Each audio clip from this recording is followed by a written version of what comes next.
네, 안녕하세요. 7월 25일 인사를 드립니다. 오늘 이 그림을 말씀을 읽는 하나님의 그 살아있는 생명의 말씀을 읽는 이 그림을 선택을 했는데, 왜냐하면 말씀을 읽음이 얼마나, 말씀과 함께하는 삶이 얼마나 큰 축복인지 모릅니다. 정말 축복입니다. 말씀을 읽을 수 있다는 것이요. 저 자신의 삶, 목회자이지만은 이 목회자의 삶에 힘을 얻을 수 있고, 또 뜻을 찾을 수 있고, 또 보다 더 바른 목회자로서 살아갈 수 있는, 존재할 수 있는 그 근거와 그 힘은 바로 이 말씀에 있다라는 것, 매일매일 깨닫게 되어집니다. 말씀을 읽지 않으면, 말씀을 보지 않으면, 말씀을 연구하지 않으면 삶에 기력이 없습니다. 희망이 없습니다. 빛이 없습니다. 그런데 말씀을 읽으면 말씀을 깊이 묵상하고 말씀을 채우게 되어지면 길이 보여지고요, 힘을 얻게 되어지고요, 희망과 소망을 갖게 되어집니다. 사도 바울이 고백했듯이 정말 우겨쌈을 당하여도 당하지 않고 어려운 일을 당하도 낙담하지 않을 수 있는 그 비결은 말씀입니다. 말씀이 무엇입니까? 예수님이죠. 말씀을 통해서 예수님을 더 알 수 있고, 예수님을 바랄 수 있고, 예수님과 함께 할 수 있기 때문에 이 말씀이 정말 축복의 도구. 그런데 많은 사람들은, 목회자들조차도 말씀 읽는 일에, 말씀 연구하는 일에 소홀히 하게 되어집니다. 제 삶도 가만히 살펴보면 말씀 읽고 말씀을 연구하는 그런 일들보다도 세상적인 일들에 관심 갖고 세상 뉴스, 인터넷을 통해서 아주 많은 것들 보고 경험하는 그 시간들, 정말 세상적인 것들을 볼 때는 아주 시간이 잘 갑니다.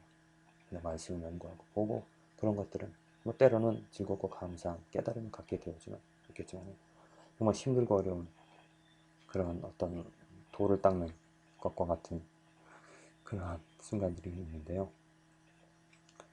그래도 그 말씀의 중요성을 알고 말씀이 축복이라는 것을 안다라면 세상적인 것들 버리고 인간의 처세술을, 또 인간의 여러 가지 지식들을 버리고 하나님의 말씀을 붙잡고 살아가는 그러한 삶이, 그래서 하나님을 인정하고 또 하나님의 능력을, 하나님의 존재 그 자체를 알아가는, 예수님을 더 배워가는, 성장하는 그러한 삶이 되어지리라 믿습니다.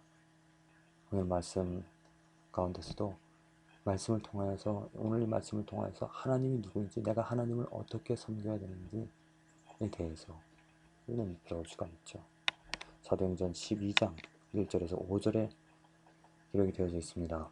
그때 헤롯 왕이 손을 들어 교회 중 몇 사람을 해하려 하여 요한의 형제 야곱을 칼로 죽이니, 유대인들이 이 일을 기뻐하는 것을 보고 베드로도 잡으려 할세 때는 무교절이르라. 잡음에 옥에 가두어 군사 몇식인 네 배에게 맡겨 지키고 유월절 후에 백성 앞에 끌어내고자 하더라. 이에 베드로는 옥에 갇혔고 교회는 그를 위하여 간절히 하나님께 빌더라. 12장 전체에 나오는 그러한 사람들 이야기가 무엇입니까? 야고보가 나오고요, 처음에. 그리고 야고보가 나오고, 그 다음에 베드로가 나오고, 헤롯 왕이 나옵니다. 그리고 헤롯 왕이 야고보를 처음에 죽입니다. 그러자 유대인들의 환심을 얻기 위해서, 유대인들이 좋아하니까 베드로도 잡아서 죽이고자 합니다. 근데 하나님께서 어떻게 하셨습니까? 베드로는 살리셨죠. 천사를 통하여서 그 옥에서 나오게 해주셨습니다.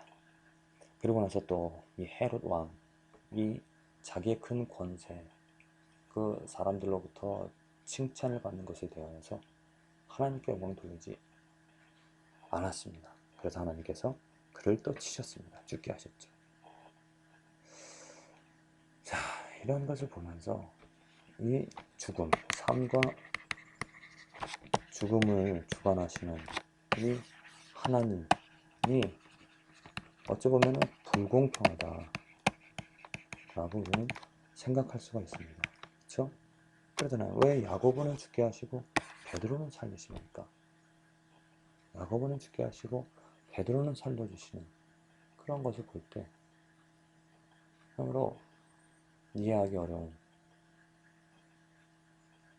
또 자기에게 영광을 돌리지 않았다고 해서 그 헤롯 왕을 죽게 하시는 그런 하나님, 저건 또 이기적인 하나님으로 볼 수가 있습니다. 왜?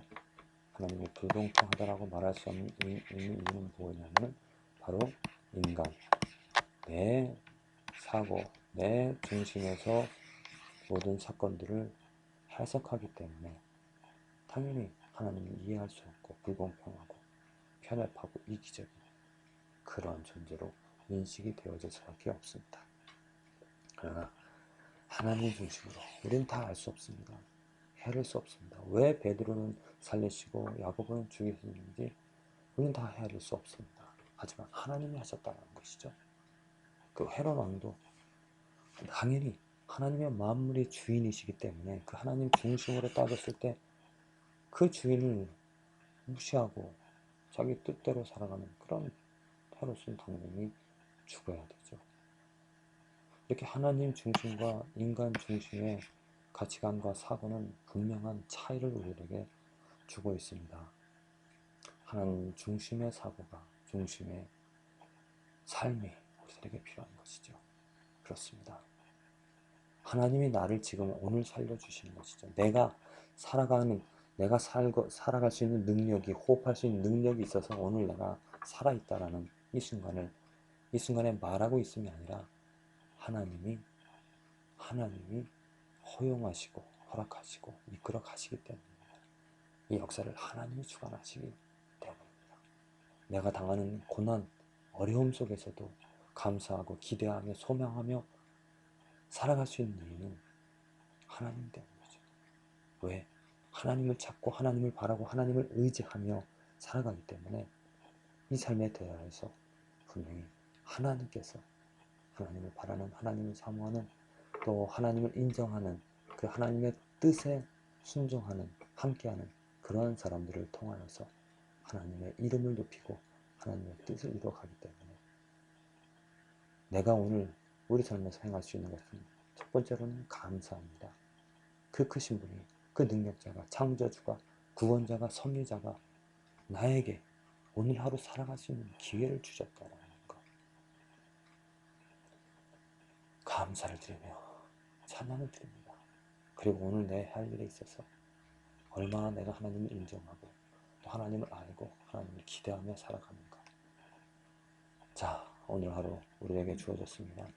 이 하루 헛되고 분유한 일에 바쁘게 시간들을 사용하는 것이 아니라 하나님을 의지하고 하나님을 인정하고 하나님을 경외하며 경배하며 찬양하는 저와 여러분들의 그 하나님의 주권을, 그 하나님의 능력을 체험하는, 경험하는 이 하루가, 그래서 하나님을 더